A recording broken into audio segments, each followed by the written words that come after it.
Et donc du coup c'était vraiment pauvre. Et après ils ont tout rasé, ils ont fait plein de bâtiments modernes comme ça, tout en béton, tout joli.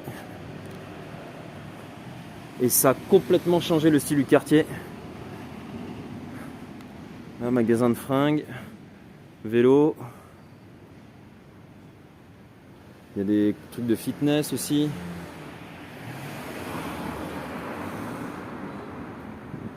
Je crois que c'est en sous-sol ici. Il y a une salle de fitness. Et donc le quartier a complètement changé de ce qu'il était avant. Ils ont construit un énorme conservatoire de musique au bout là-bas. Tout le bâtiment qui est au fond là. Donc là-bas c'est un conservatoire de musique. Et ce qui fait que il reste des bouts comme ça d'usine. On voit la cheminée de l'usine ici. Tu vois, on dirait une bouteille Coca-Cola super allongée en fait la cheminée. Et d'ailleurs il y avait l'usine Coca-Cola qui était à côté de notre bureau et qui a dégagé il y a 3 ans. Et donc le quartier il change complètement parce qu'on se retrouve à avoir un bureau dans un quartier très sympa. Le problème c'est que même si nous le loyer n'a pas bougé, conserver un bureau en ces temps incertains, ça devient un peu chaud. Et donc du coup là j'ai pris la décision de le fermer. Donc on garde que la maison mère on va dire, c'est là où j'habite, comme siège social. Et on ferme le bureau. De toute façon il n'y avait plus grand monde qui venait puisque beaucoup de télétravail, coronavirus, moins d'activité. Et je voulais les garder jusqu'à attendre la réouverture du Japon et que notre activité principale d'accompagnement reprenne. Mais là, vu les dernières annonces et vu comment l'avenir se présente, mieux vaut diminuer au maximum la voilure pour pouvoir maintenir une activité, même au minimum, histoire de tenir. Non, parce que de toute façon le tourisme ne reprendra pas avant 2023, ça je l'avais déjà dit dès le début. Et s'il y a de nouveaux variants qui apparaissent, vu qu'il y en a tous les 6 mois, ça recule d'autant à chaque fois. Donc bon, là on arrive au bureau, alors le bureau de Gokan. Hello Anthony. Ah, Guillaume est là? Parce que je sais pas si Guillaume est là. Mais donc le bureau est là-haut. Là c'est Gokan. Et vous pouvez voir, c'est écrit sur la boîte le magnifique Gokan Magazine Tourisme. Alors je vais vous faire un petit tour de quartier avant d'aller au bureau. Le petit coiffeur du coin avec les charmantes coiffeuses, très métal, du moins black metal les coiffeuses. C'est assez cool. Mais ça c'est tout nouveau en fait. À côté on avait une vieille baraque et ils l'ont rasé il y a un peu plus d'1 an, ils ont fait ça. Et en fait toute la rue là, tous les bâtiments que vous voyez ici, ça appartient au même propriétaire qui a 80 et quelques ans. C'est lui qui nous loue aussi le bureau. Et les AK Building, nous c'est AK2, donc ça c'était AK1, il y a AK3 et AK4. Et après tout là-haut, c'est les résidences de luxe. Donc ça a toujours été un peu le quartier chic en haut. Ça a ouvert là il y a même pas 1 an. Donc c'est tout beau comme ça. Donc il y a un chocolatier ici qui fait aussi un peu de l'art. Et les au-dessus là, c'est des bureaux et en haut, c'est des appartements. Ah dis donc la connexion, ça va, ça coupe un peu. Ouais c'est bizarre. C'est bizarre. Je sais pas pourquoi. Hier ça marchait super bien. Il y a des jours, c'est complètement aléatoire. Vive la technologie.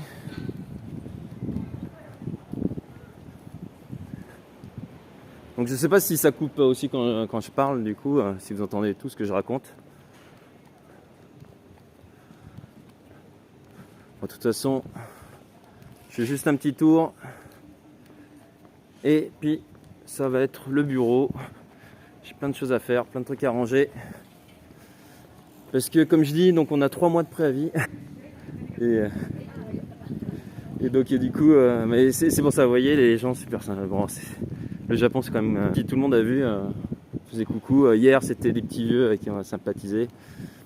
Et Et c'est amusant, on sympathise facilement au Japon quand même. Alors après, ça reste toujours superficiel, hein. Mais c'est quand même agréable. En tout cas, donc là on se balade le long du canal de Nakameguro. Ça c'est les vieux immeubles d'habitation, donc style HLM, donc qui composaient. Et maintenant c'est en train de devenir des résidences un peu sympas. Parce qu'en fait le canal ici, qu'on trouve super joli et autres, eh bien il faut savoir, il faut que j'arrête de dire et autres. Il faut savoir que ce canal était une sorte de tout à l'égout autrefois. Et donc les quartiers chics en haut, c'est là où quand ils tiraient la chasse, ça allait. C'est pour ça que tout le long du canal, il y avait beaucoup d'usines. Ça permettait aux usines en fait de balancer tous leurs déchets. Et hello Gali. Ça permettait aux usines de balancer tous leurs déchets directement dans le canal. Et donc c'est pour ça que la cote du quartier, elle n'était pas terrible autrefois. Là vous avez une autre usine. Donc là c'est les Castella de Nagasaki. Donc ça sent, alors désolé vous n'avez pas l'odeur, mais ça sent super fort le Castella. Donc le Castella, vous savez, c'est une sorte de gâteau spongieux.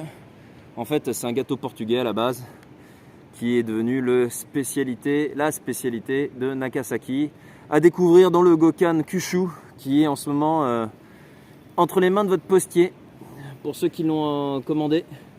Et donc il arrivera peut-être aujourd'hui, demain ou dans pas longtemps en fait. Ça dépend de votre postier s'il se dépêche ou pas à vous le livrer.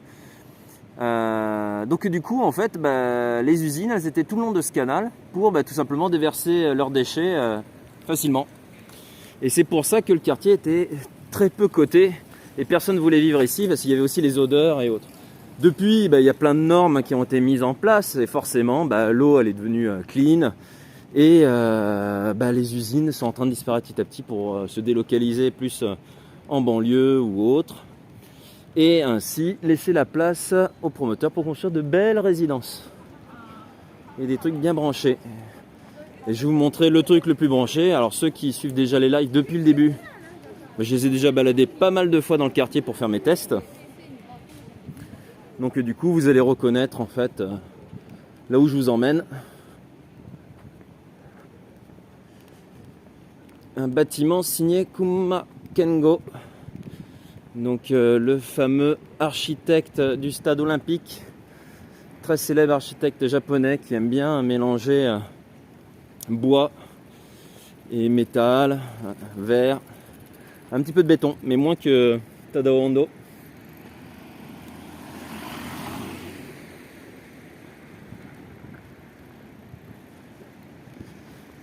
Et il a signé, on y est presque, un joli bâtiment ici. C'est aussi l'architecte du musée Nezu, pour ceux qui savent, qui est aussi très beau. Donc à Tokyo, vraiment, c'est trois peut-être projets phares. C'est le musée Nezu, le stade olympique et là où on va maintenant. D'ailleurs, je me demande, ceux qui suivent depuis le début, vous voyez où je suis en train de... j'arrive plus à parler. Vous voyez où je vous emmène actuellement ou pas? Parce que j'en ai fait souvent des allers-retours sur cette route au tout début, les premières semaines, quand je testais à chaque fois. C'est l'arrière du Don Quijote. Donc ceux qui connaissent pas, c'est une sorte de la foire fouille.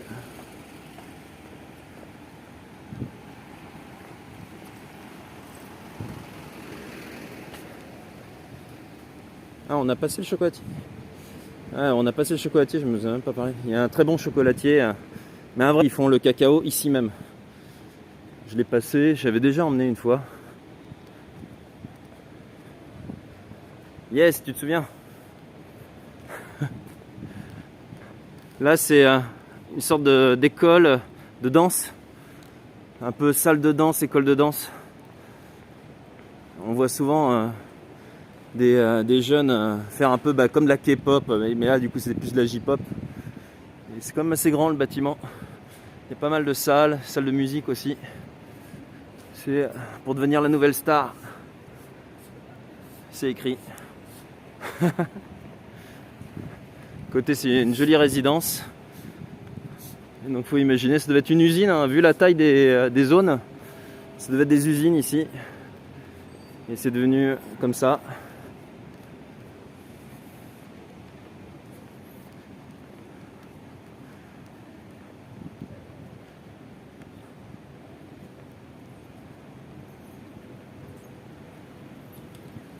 Hop là, on retraverse le canal et on y arrive. Voilà l'œuvre de Kumakengo. Et c'est le Starbucks Reserve. Donc comme je disais, Starbucks qui était en perte de vitesse a dû se renouveler. Et ils ont fait comme ça toute une série de Starbucks de luxe en quelque sorte. Pour concurrencer en fait tous les petits cafés qui étaient en train de leur piquer les parts de marché. Et donc là en général jeudi, vendredi,